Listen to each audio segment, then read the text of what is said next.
అస్సలాము అలైకుం రహమతుల్లాహి బర్కాతుహు.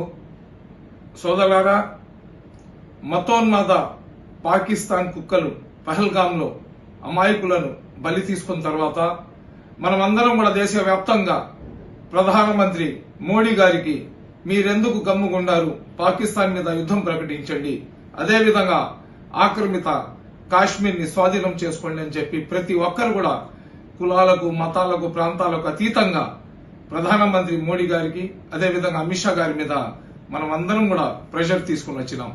భారతదేశంలో ఉన్న ప్రతి ఒక్కడు కూడా ఆ పహల్గాంలో జరిగిన దాడితో చెల్లించి పాకిస్తాన్ ముష్కరులు చేస్తున్న కుట్రలను తిప్పి కొట్టాల్సిందే. పాకిస్తాన్ లో ఉగ్రవాద స్థావరాలు ఏదైతే ఉన్నాయో వాటి అన్నిటిని కూడా నాశనం చేయాలని చెప్పి మేమందరం కూడా భీష్మించుకొని కూర్చున్న తర్వాత భారతదేశ ప్రజల అభిష్టం మేరకు నరేంద్ర మోడీ గారు పాకిస్తాన్ మీద యుద్ధాన్ని ప్రకటించినారు. చాలా సంతోషం. చాలా మనమందరం కూడా ప్రజల మాట విన్నందుకు ప్రధాని మోడీ గారికి హృదయపూర్వక సెల్యూట్లు తెలియజేసుకుంటున్నాం. అదేవిధంగా ఏదైతే పాకిస్తాన్ వాళ్ళు కుళ్ళు కుతంత్రాలకు మారు పేరు, పాకిస్తాన్ వాళ్ళు ఏంటంటే మతోన్మాదాన్ని రెచ్చగొట్టే ప్రయత్నం చేస్తున్నారు. యుద్ధం అన్న తర్వాత ఒక దేశం ఇంకొక దేశం మీద దాడి చేసినప్పుడు ఏమైనా జరగవచ్చు. పాకిస్తాన్ వాళ్ళు భారతదేశంలో దాడి చేసినప్పుడు ఇక్కడ ఉన్న కొన్ని ప్రార్థనా మందిరాలు అలాగే జనాలుండే నివాసాలుండే ప్రాంతాల్లో కూడా ఆ యుద్ధం అన్న తర్వాత ఆ బాంబులు వచ్చి పడతాయి. ఎందుకంటే వాళ్ళు మనుషులు కాదు అడిగి వచ్చి పడడానికి. అదేవిధంగా భారతదేశం చేసిన దాడిలో కూడా అక్కడ కూడా కొన్ని ప్రాంతాల్లో కొన్ని ప్రార్థనా మందిరాల మీద ఆ బాంబులు పడి ఉండొచ్చు. దాన్ని తీసుకొని వచ్చి ముస్లింల సెంటిమెంట్లను వాళ్ళు ఇంకా రెచ్చగొట్టే ప్రయత్నం ఏదైతే చేస్తున్నారో దాన్ని ప్రతి ఒక్క ముస్లిం సోదరుడు ఖండించాలా, దాన్ని ప్రతి ఒక్క ముస్లిం సోదరుడు వ్యతిరేకించాలని కోరుకుంటున్నాను. అదేవిధంగా సోదరులారా, రేపు శుక్రవారం రోజు ఏదైతే భారత జవాన్లు వీరుల్లాగా పోరాటం చేస్తున్నారో, ఎవరైతే భారత జవాన్లు దేశం కోసం ప్రాణాలను పణంగా పెట్టి పోరాటం చేస్తున్నారో వాళ్ళందరికీ కూడా అల్లాహ్ సుబ్హానహు వ తఆలా రక్షణ కల్పించాలా.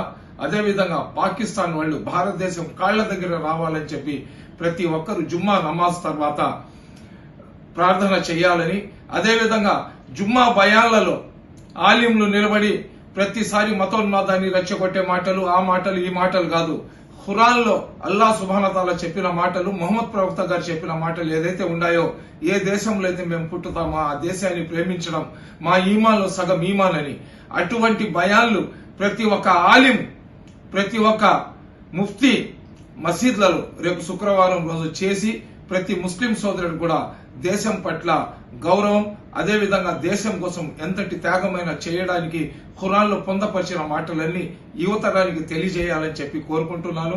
అదేవిధంగా సార్ పవన్ కళ్యాణ్ గారు, మీరు అనవసరంగా భారతదేశంలో ఉన్న ముస్లింల మీద ఏ విధంగా మీరు విషం కక్కినారో మీకే తెలుసు. అది మీ విఘ్నతకే వదిలేస్తున్నా. చూడండి, ఈ రోజు ఎవరైతే సోఫియా ఖురేషి అని వీర మహిళ ఆర్మీలో, ఆమెకు భారతదేశం ఎంత గౌరవం ఇచ్చింది. అదేవిధంగా దేశం పట్ల మహిళని కూడా చూడకుండా ఆమె తన ప్రాణాలకు తెగించి ఆమె ఏదైతే పాకిస్తాన్ ముష్కర్ల మీద దాడి చేయడానికి గాని అక్కడ జరుగుతున్న యుద్ధానికి ఆమె ఒక కమాండెంట్ లాగా ముందుంచి నడుపుతుందంటే ముస్లింల దేశభక్తి ఏ విధంగా ఉంటది, ముస్లింల ఈమాన్ ఏ విధంగా ఉంటది, భారతదేశంలో పుట్టిన ముస్లిం ఈ దేశం కోసం ఎంతటి త్యాగమైన చేయడానికి సిద్ధంగా ఉంటాడని దానికి అదొక నిదర్శనం. దయచేసి ఇప్పుడైనా సరే మీరు కులాలకు మతాలకు రెచ్చగొట్టే మాటలు వదిలేసి మీరు తెలిసి చెప్పారా, తెలియకుండా చెప్పారా, నోరు జారి చెప్పారా, లేకపోతే మీకు ఏం అర్థం కాకుండా చెప్పారు, ఏ విధంగా మీరు చెప్పినా గానీ భారతదేశంలో ఉన్న ముస్లింలు అందరికీ కూడా మీరు ఉగ్రవాదులతో పోల్చి మాట్లాడిన మాటలను మీరు దయచేసి వాపస్ తీసుకొని టోటల్ ముస్లిం సమాజానికి క్షమాపణ చెప్పాలని చెప్పి మిమ్మల్ని నేను రిక్వెస్ట్ చేస్తున్నాను. అదేవిధంగా నేను ఒకటే చెప్తున్నా, ఎవరైతే దేశ ద్రోహులు ఉంటారో, ఎవరైతే మతోన్మాదులు ఉంటారో, ఎవరైతే ఈ దేశంలో పుట్టి ఈ దేశాన్ని నాశనం చేయాలని చూస్తున్నారో అటువంటి వ్యక్తులు మా ముస్లిం సమాజంలో పుట్టిన వాళ్ళు కానీ అయితే వాళ్ళు చచ్చిపోతే వాళ్లకు జనాజా నమాజ్ కూడా చదివించబాకండి. అదేవిధంగా ఇక్కడ ఖబరస్థాన్లలో వాళ్ళకు స్థలం ఇవ్వబాకండి. అదేవిధంగా ఇంకా వేరే కులస్తులు ఏం చేస్తారో వాళ్ళ విఘ్నత వదిలేస్తున్నాను. ఈ దేశంలో మనం స్వాతంత్రం కోసం మా పూర్వీకులు పోరాటాలు చేశారు. స్వాతంత్రం వచ్చినప్పటి నుంచి దేశ సమైక్యత కోసం త్యాగాలు చేస్తుండేది ముస్లింలే. అదేవిధంగా ఈ రోజు పాకిస్తాన్ తో యుద్ధం జరుగుతున్నప్పుడు చాలా మంది సోషల్ మీడియాలో వచ్చి ముస్లింలకు రెచ్చగొట్టే వ్యాఖ్యలు చేస్తున్నారు. వాళ్ళు ఎటువంటి వ్యాఖ్యలు చేసుకున్నా గాని మనకు మా దేశమే గొప్పది, మనకు మా దేశ రక్షణే ముఖ్యం, మనకు మా దేశంలో ఉన్న ప్రతి ఒక్కరూ సంతోషంగా సస్యశ్యామలంగా ఐక్యమత్యంతో అందరూ కూడా బాగుండాలనేదే మా అభిమతం. కాబట్టి ఎవరు కూడా ఎవరైనా వేరే వాళ్ళు వచ్చి మతోన్మాదాన్ని రెచ్చగొట్టే పోస్టులు కానీ పెడితే వాళ్ళను తిప్పి కామెంట్లు పెట్టే బదులు ఆ పోస్ట్ తీసుకొని మీ దగ్గరలో ఉన్న పోలీస్ స్టేషన్ లో తీసుకొని పోయి వాళ్ళ మీద కంప్లైంట్ చేయాలని తెలియజేసుకుంటున్నా.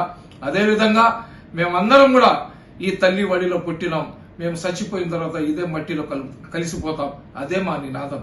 ఈ తల్లి వడిలో పుట్టిన మేము ఈ తల్లి రక్షణ కోసం మా ప్రాణాలైనా ఇవ్వడానికి మేము సిద్ధంగా ఉన్నాం. అదే విధంగా ఈ మట్టిలో పుట్టిన మేము ఈ మట్టిలోనే కలిసిపోవడానికి మేము సిద్ధంగా ఉన్నాము. భారతదేశం జోలికి ఎవరు వచ్చినా గాని వాళ్లను సర్వనాశనం చేసేదాకా ఏ భారతీయుడు కూడా నిద్రపోడు. అదేవిధంగా మోడీ గారికి ఖచ్చితంగా పాకిస్తాన్ మీద, అతను మతోన్మాదుల మీద, ఉగ్రవాదుల మీద ఏదైతే అతను పోరాటం చేస్తున్నారో ఆ పోరాటానికి మొత్తం భారతదేశంలో ఉన్న ప్రతి ఒక్కరు కులాలకు, మతాలకు, ప్రాంతాలకు అతీతంగా మోడీ గారికి మేమందరం కూడా బలపరుస్తామని చెప్పి తెలియజేసుకుంటున్నా. జై హింద్.